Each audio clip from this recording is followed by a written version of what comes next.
back to the show. Today we have Bob Fitz. He's the founder and producer at SUPX, the StartUp Expo. Bob, welcome back to the show. Kevin, it's been a while. I think I was on the 100th episode show or You were, something. and you guest hosted the 100th episode. Yeah. Oh, I did. What are we up? What are you up to now? 240 something, I think I just posted the other day. So, yeah, Dude, you're amazing. it's been wild, man. So maybe before we kind of get into exactly what you guys are doing at the Startup Expo, let's Sure. get to know you a little bit better and start off kind of with where you grew up and a little bit of your career history. Yeah, I was a corporate brat. I grew up Okay. a lot of. I grew up a lot of places as my father got transferred around, primarily in the southeastern United States.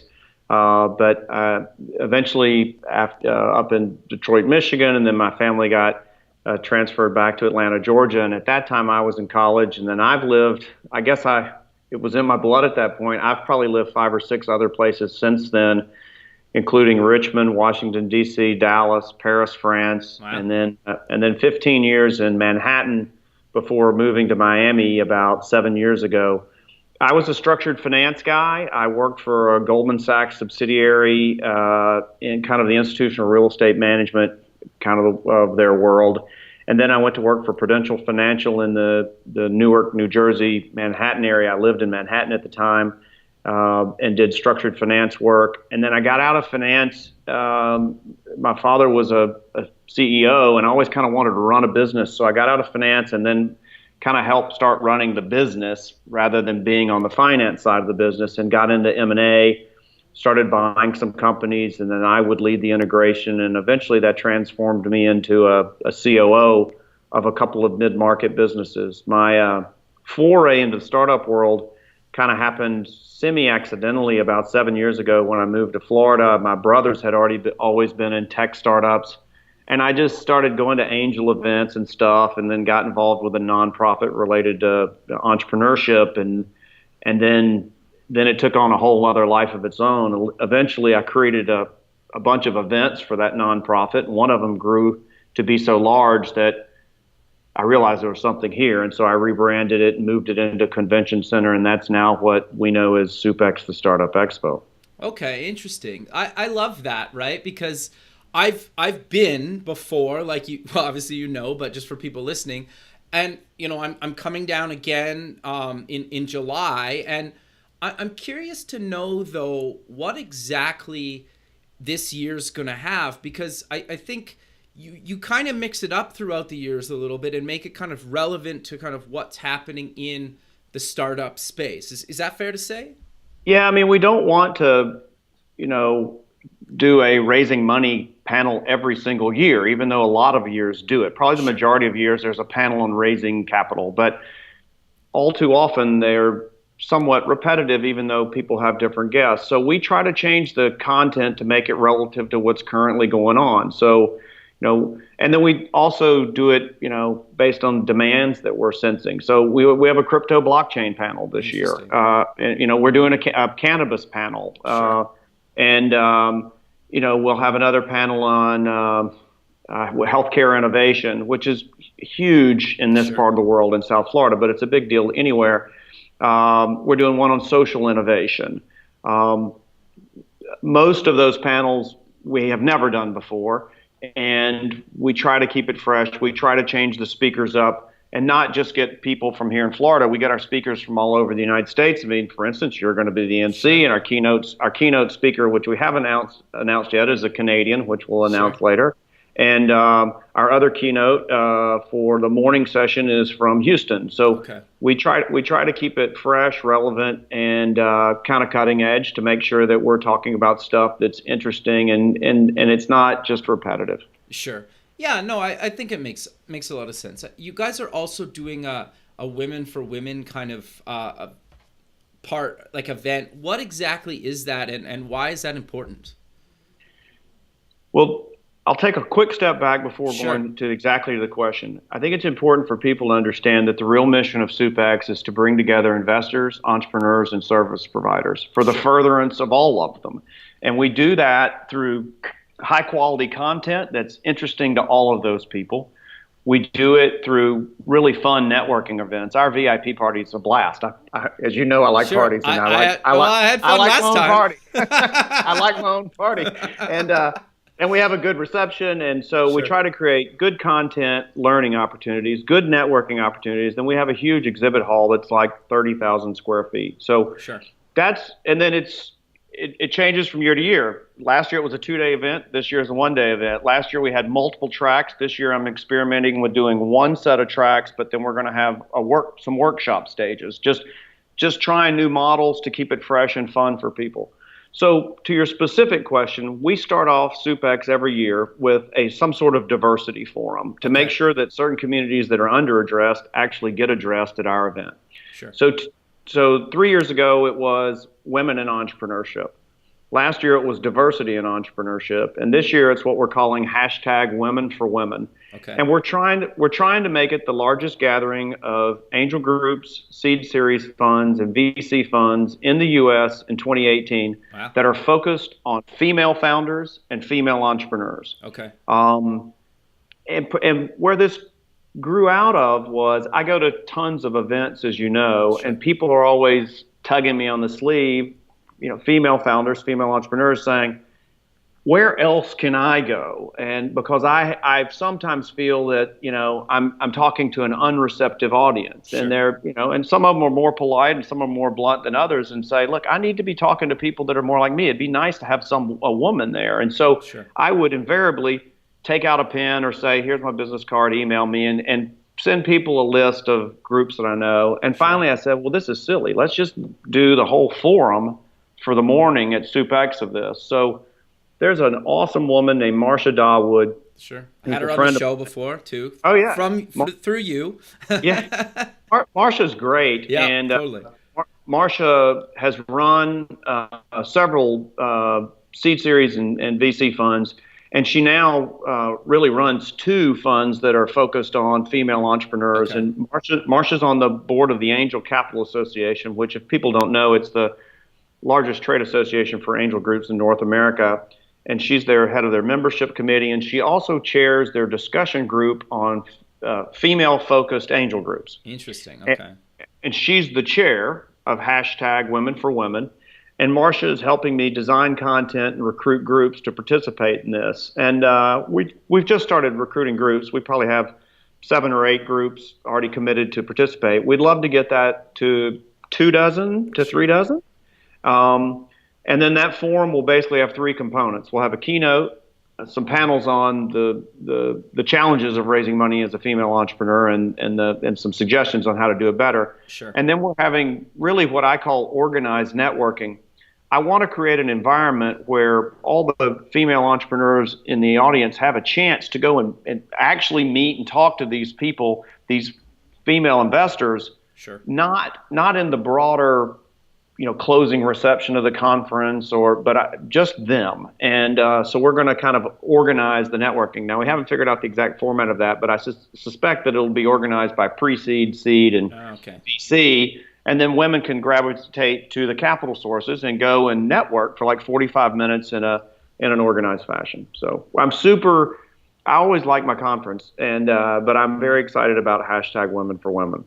Yeah, I think it's super important, and like it's nice to hear from people that have been there and done that, right? And it's hard to find that in certain parts of North America and probably even the world. So just having them kind of all concentrated in one space, and just, when I've been to SUPX before, the amount of women that you had there was incredible that had done a ton of stuff. And I had, a ton of them on the show kind of at the event and after the event, right? So even from like my own personal firsthand experience, you had tons of them there, that I got lucky enough to interview, right? And I've had a couple of them on the show multiple times. Well, we typically get north of 40% of our attendees are female, and some people hearing that statistic might say, "Oh, well, that's not very good. You're not at least half." I think for people who go to most startup technology conferences, it's a lot of times it's a dude fest. So 40% is pretty good, and we're very proud of that. And the forum will be excellent. I'm really excited about it, and I'm really grateful that Marcia and a couple other ladies are helping pull that together. No, that's great. So I'm curious, you're also doing a competition. What exactly is the competition?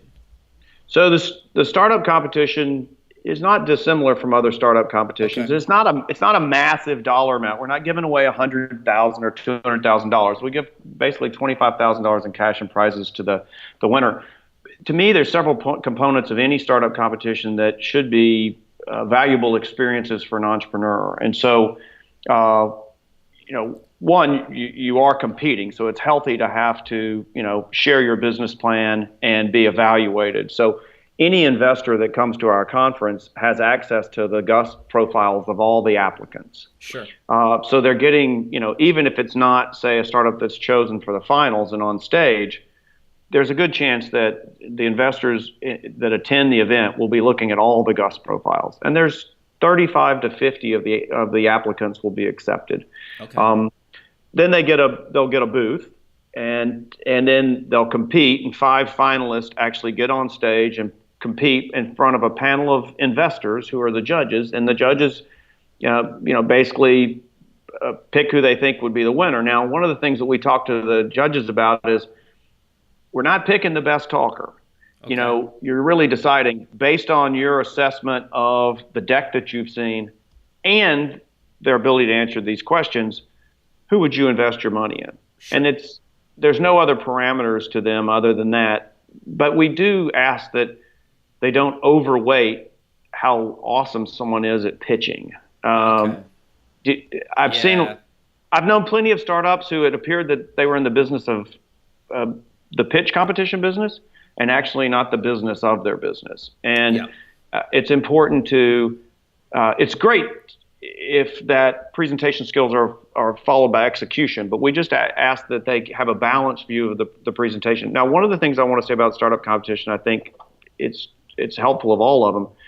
I think personally that startups undervalue the exhibition opportunities that come with these. If you really think about the chances of them, or anyone, winning a startup competition, even if you have a great startup, there's lots of good startups that are typically going to get selected, which is why they were selected. Sure. So let's say there's 50 in a startup competition and it's, $100,000. Well, your expected monetary value is $2,000. Well, the booth is worth way more money than that to you.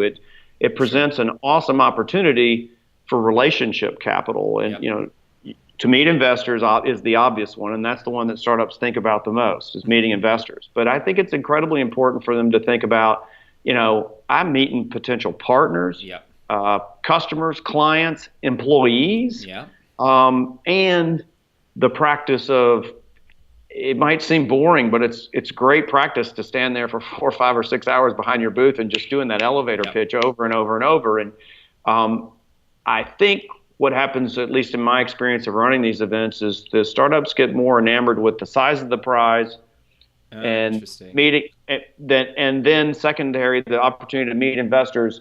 And those are incredibly important aspects of it. I would say that exhibition opportunities are incredibly important for startups as well. Sure. And they are for me too. I've experienced this myself. Sure. Well, even just running around last time, I had people for the show for probably 6 or 8 months after the event that I was still recording that I met just on the exhibition floor, right? And it's interesting because I even had a few other people I work with come down and they met up with some of the people that I had on the show that I met on the exhibition floor, right? So, maybe I didn't necessarily give them any money, like to your point, but they were on the show, and we've kept in touch over the years, and it's been and they don't know who's listening to your show. Exactly. They don't know, and so it's anyone who's in say in some sort of services business and has to go to events, to network like I do. I'm sure some of your listeners, there are plenty of times where they're like, I do not want to go to that event tonight. They look for a million excuses. But all it takes is meeting the right one person. And I often, when I'm demotivated, that's what I tell myself to get myself out of my desk and into the car headed to an event. You never know who you're going to meet. Sure. I think the other thing too is if you're sitting behind a booth with something that's interesting, people come talk to you. You don't need to be the one to initiate the conversation all the time. You still sometimes do, but if you're pitching your startup, people want to know about it, so they're asking you about it. Yeah, the other thing is have chocolates at your booth. I'm telling you, it's the best. Yeah, fair. It's the best. I see people put stress relief toys and pens and Post-it notes, and I'm telling you, the smart people know that if you put out Hershey's Kisses or M&Ms right after the lunch hour, it's like leaving crumbs of bread for squirrels, my friend. It is golden. Maybe I'm feeling way too much about myself. No, Bob, you're right. When you said that, like the peanut M&Ms, I'd be at your booth for sure eating those things. No, there's no doubt. I mean, how many blue ballpoint pens can one person possibly need? No, that's great. So I'm curious, though, what exactly is the cost to actually come to SUPX, the Startup Expo? Because I think you've made it more than affordable. So I have no interest in putting on a startup conference that charges startups $1,000 or more to attend. Sure. I am my own startup, and right. I want it to be accessible, and I try to be reasonable in how we structure the price points. So if you're a student with a valid student ID, you could come for $29 for an all-day event. That's great. If you're a vet, you can come for $59. A general admission ticket, if you pay full fare, is $99. Okay. And then a VIP pass is $299. Okay. And essentially a VIP pass gets you into the VIP party, which is for speakers, sponsors, and investors. Sure. And it gets you access to the guest profiles, access to the VIP lounge, and then some one-on-one meetings can be set up at their request. But even the $99 general admission ticket, if you're one of our partner organizations, like we have over 100 partners, like nonprofits, et cetera, or accelerators or co-working spaces, you can still get that ticket for like, I forget off the top of my head, you'd think I'd know since it's my event, but I think it's like 59 or 69 bucks. So I want it to be accessible. And I realize that a startup's going to have to probably take off most of the day before and that day and possibly the day after to participate if they're driving from over 100 miles. Sure. So there's opportunity cost. There's travel cost, and they're thinking of all that when they're budget. I don't want them to do all that and then go, oh, and it's also, I want 3 of us to go and it's $800 a piece. There's no way. Sure. So we try to keep it super affordable. Sure. So I'm curious because I didn't really realize how big the startup community is in kind of South Florida or Florida in general until I kind of met you a number of years ago and actually came to SUPX. So for people that maybe don't know, there's a ton of stuff happening in kind of the Miami, Fort Lauderdale area and kind of beyond. Do you want to maybe speak to that quick? Yeah, I mean, it's a national conference, but it's for sure, 80+% of our attendees are Floridian. I mean, I think it's important to remember that Florida, I think, is now the 3rd most populous state. So we have a lot of big cities, Sure. Tampa, Orlando, Jacksonville, and Miami. And when I say Miami, I mean South Florida, which is really Miami to Palm Beach. And that area is 100 miles long and probably 6 million people. Wow. So we're a very populous state. And unlike a lot of U.S. states, others say maybe California or Texas, we have several large population centers that are spread out and have their own ecosystems. And we have several large sectors of our economy too here: aerospace, agriculture, obviously Sure. travel and tourism is the obvious one, and healthcare are some really large verticals here. And as a result of all those things, and for South Florida, South Florida is the gateway to Latin America, and so Sure. and that's a two-way passage. We have lots and lots of Central and South Americans who live here or have their business operations here. Microsoft's Latin America headquarters is here. Oh, I didn't know that. Interesting. Yep, it's in Broward. It's very close to where the conference will be. And I have 500 plus employees there. So, Wow. and we get, the other thing is that everyone, when they think of Miami, they think it's just, kind of a portal to Latin America, but it's also another portal for Europe to get to Latin America. Totally. And so we have a lot of Europeans here as well. So we have a very, at least in South Florida, we have a very diverse community, and which makes for a lot of free flows of information and interesting flow of ideas. But the ecosystem has grown rapidly in the past 6 or 7 years that I've lived here, and it's cool. One point I would make to all the people in your audience, I think there's a tendency wherever you live to compare your ecosystem to Silicon Valley. That's fair, yeah. It's like, you probably shouldn't compare yourself to like a supermodel or something either. It's just like there's realistic. Yeah. I just don't think it's healthy for people to compare their ecosystems to Silicon Valley. And, and there are some downsides to Silicon Valley. I mean, there's a ton. A lot of people are leaving. There's a lot. Well, and you can't, keep an engineer or somebody for a couple months because they just get bought away from you, and people can't afford to live there, et cetera, et cetera. So it's an amazing place. My brother lives there, and I'm not denigrating it at all. But I think it's much healthier in whichever ecosystem that you are in to compare yourself to similar cities. So in Miami, I always tell people, quit comparing yourself to, Silicon Valley. Compare yourself to like Washington, D.C., sure. Atlanta, sure. Dallas. Those are similar sized cities. I mean, New York's a tough comparison because it's got some inherent advantages, but I think if people compare to like cities, they can gauge better how they're really doing. Sure. Well, and I think we're doing well. No, I agree. Like there's tons of, investors and startups, and I didn't realize how big the community was until I kind of met you, right? And there's a lot of those kind of around the country that I think don't get enough publicity.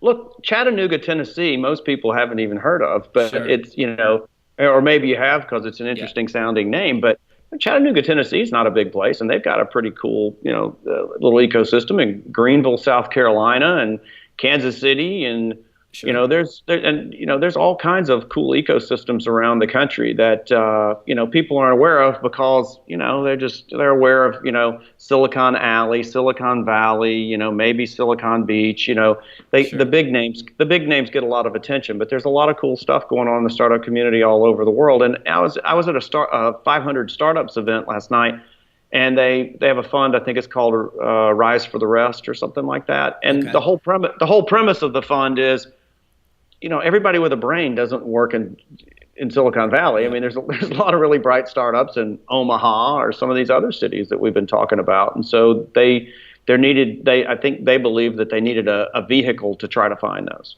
Sure. But Bob, we're coming to the end of the show. So maybe let's close with maybe a quick overview of what exactly SUPX, the StartUp Expo is, and then where people can get more information and tickets online. We're the largest early stage conference in the state of Florida. Our mission is to connect investors, entrepreneurs, and service providers. It's an all-day event with cutting-edge content with a series of panels, speeches, etc. We have an opening #Women for Women forum, and if anybody wants to learn more, they can go to SUP-X.org, SUP-X.org. Or they could even email me. I'm Bob at SUP-X.org, and I'll be happy to answer any questions after they've looked at the website. Sure, and it's July 26th. July 26th in Fort Lauderdale, Florida. All right, and we'll both be there. Yeah, we're so excited to have you back. You're great and a good friend, and we're delighted to have you. So yeah, and I'm really looking forward to it. So well, thanks again for doing this, Bob, and have a good rest of your day, and we'll talk soon. Always a pleasure, Kevin. All right. Thanks, man. Bye.